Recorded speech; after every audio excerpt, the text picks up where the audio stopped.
네, 여러분 안녕하세요. 가을바람입니다. 오늘은 미 증시는 지금 과연 바닥인가? 앞으로 과연 어떻게 전개될까?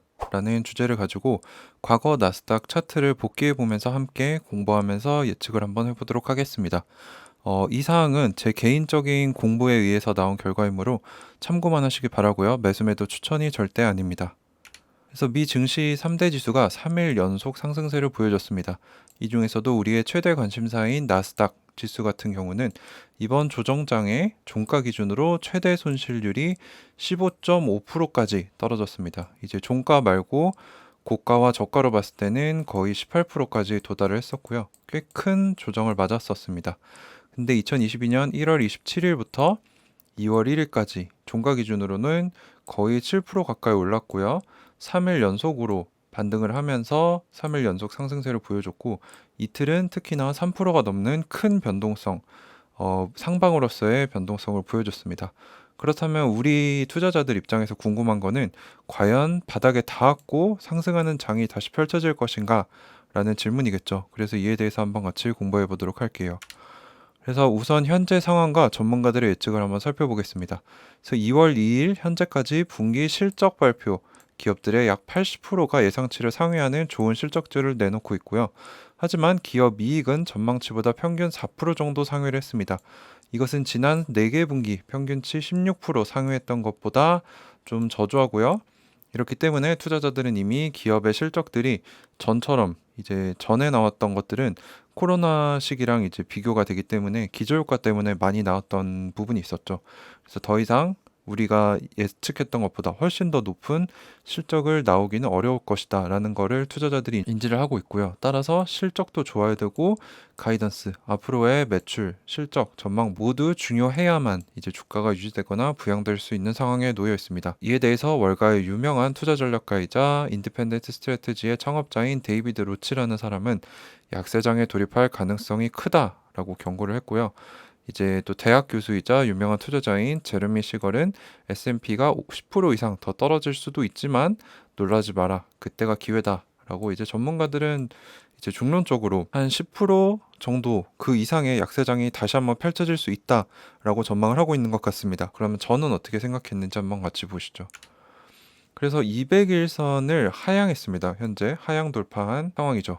그래서 이 조정장에 대해서 한번 살펴보면 최근 나스닥 지수가 200일 이평선, 이 보라색 선입니다. 이동평균선인데 과거 200일간의 주가를 평균 낸 선이죠. 그래서 이거를 하회한 거는 코로나 폭락장. 이때가 최근에 있었고요. 이때 이제 나스닥 지수가 30% 가까이 하락을 했습니다. 27%나 떨어졌고요. 고가 대비 저가가 2020년 2월 말부터 3월 말까지 한 달간 지속이 됐고요. 이번에 고인플레이션, 테이퍼링, 금리 인상, 양적 긴축, 예고 조정장 이때는 2022년 1월 한 달 동안 나스닥 지수가 15% 이상 하락을 했습니다. 이 두 가지 케이스가 있었는데 이 200일선이 중요한 이유가 있습니다. 이제 저도 차트를 맹신하지 않지만 수많은 사람들이 이 차트를 보면서 심리적으로 영향을 받기 때문에 차트를 참고하는 편이긴 합니다만 200일 이동평균선이 어떤 정의를 가지고 있냐면요.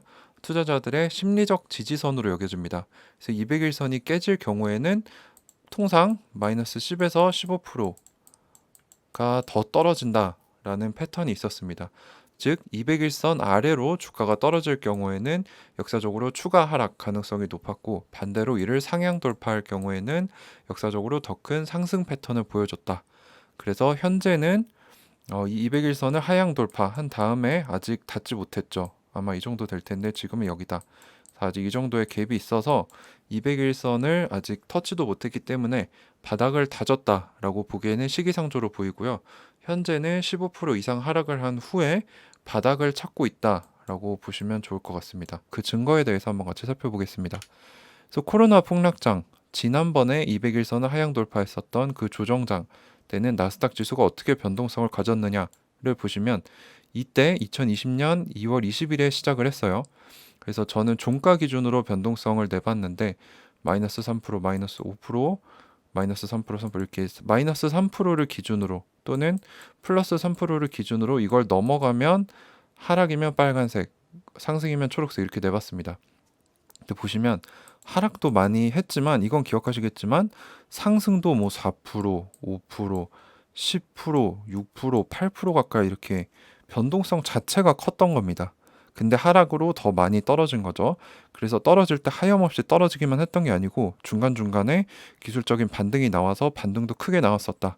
따라서 우리가 지금 봤던 3% 이상 지난 이틀 동안 나왔던 그 큰 센 반등이 영구적인 반등이 아닐 수 있다는 거죠. 많이 떨어지는 중간중간에 튀었다가 다시 떨어졌다가 튀었다 하는 패턴이 있기 때문에 아직까지는 바닥으로 보기 어렵다. 이것을 이제 지난번 코로나 폭락장에서도 이와 같은 모습을 보였기 때문입니다. 자, 그러면은 그 이전에 이제 나스닥 차트를 한 10년 이상 보면서 200일선이 어떤 역할을 했는지, 지수는 어떻게 움직였는지 한번 볼 겁니다. 그래서 여기 보시면은 2008년 9월 이때 리먼 브라더스 사태가 발생을 합니다. 근데 이 이전에 이미 200일선을 한번 하향 돌파를 하고 한 번, 두 번, 세 번 돌파를 시도했는데 시원하게 돌파를 못하고 떨어졌죠. 그러다가 이제 리먼 브라더스 사태가 터지면서 크게 떨어졌다가 이제 페드의 양적 완화를 통해서 인위적으로 강력하게 200일선을 상향 돌파했습니다.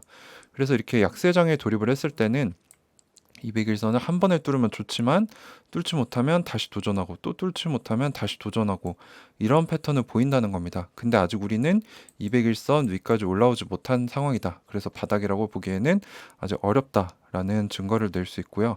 또 뒤에 보시면은 이제 2010년에서 14년인데 여기도 이제 보시면 200일선을 기준으로 돌파했지만 다시 비실비실 돌파했다 비실비실 하면서 시원한 모습을 보여주지 못하고 한 두 달간 박스장에 돌입을 했습니다.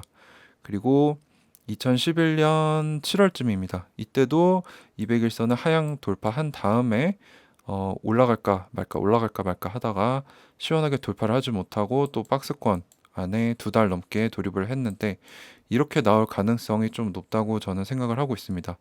그래서 시원하게 돌파를 못하면 박스장에 들어갈 수도 있다. 여기서도 이제 200일선을 하향 돌파했다가 지지부진했었던 모습들을 보여줬고요. 좀 더 최근으로 와서 14년에서 17년 여기 보시면은 2015년 6월에 처음 금리 인상을 하겠다라는 발표를 했고요. 2015년 12월 이때쯤에 금리 인상을 시작을 했습니다. 그래서 금리 인상을 하면은 이제 위험 자산인 주식에서 돈이 많이 빠져나가서 안전 자산 쪽으로 옮겨가기 때문에 돈이 빠져서 하락장이 펼쳐져요. 그래서 이때도 10% 넘는 조정장이 두 번이나 펼쳐졌습니다. 그래서 200일선을 하회했다가 도전했다 실패, 도전했다가 올라왔다가 금리 인상이 또 시작이 돼서 또 하락. 이런 식으로 장이 펼쳐졌었다. 그래서 200일선은 이제 투자자들의 심리적 지지선 또는 저항선으로 볼 수 있다라는 겁니다. 그래서 이제 마지막으로 17년에서 2022년을 보시면 이때는 이제 한창 트럼프가 미국 중국 무역 전쟁을 했었던 때죠.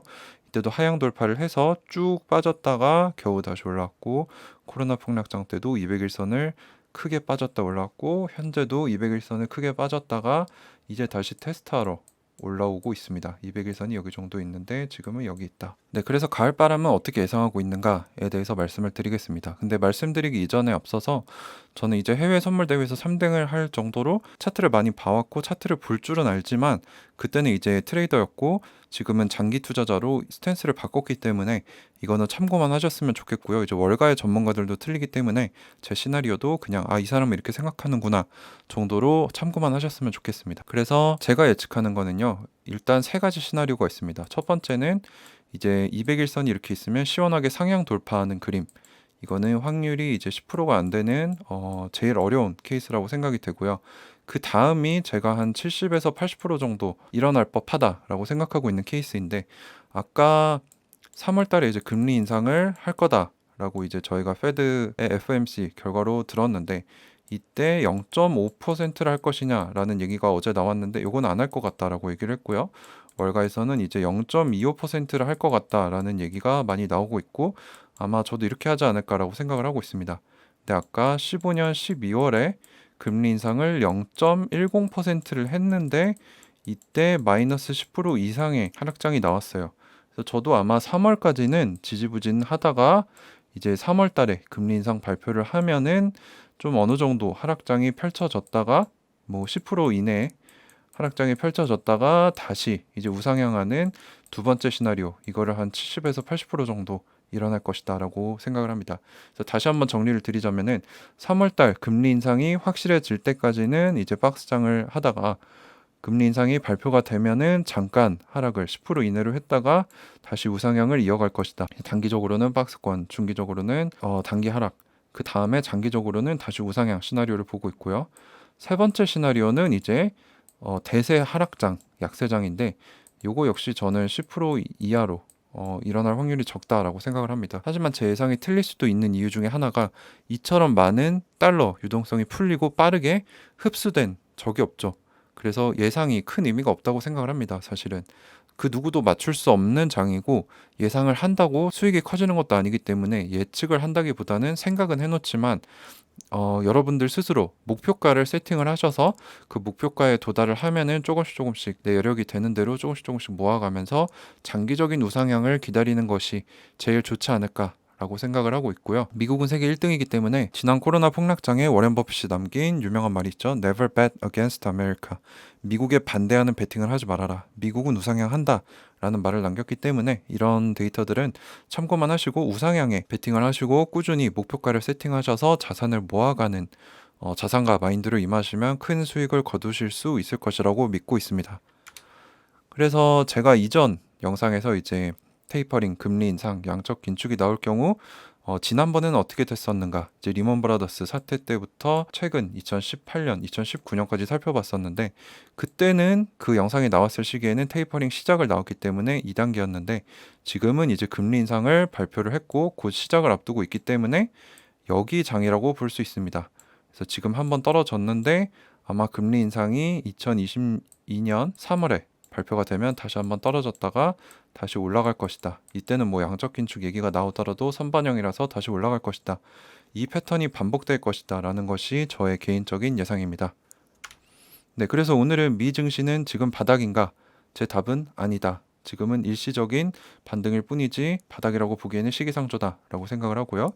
앞으로 어떻게 전개될 것인가?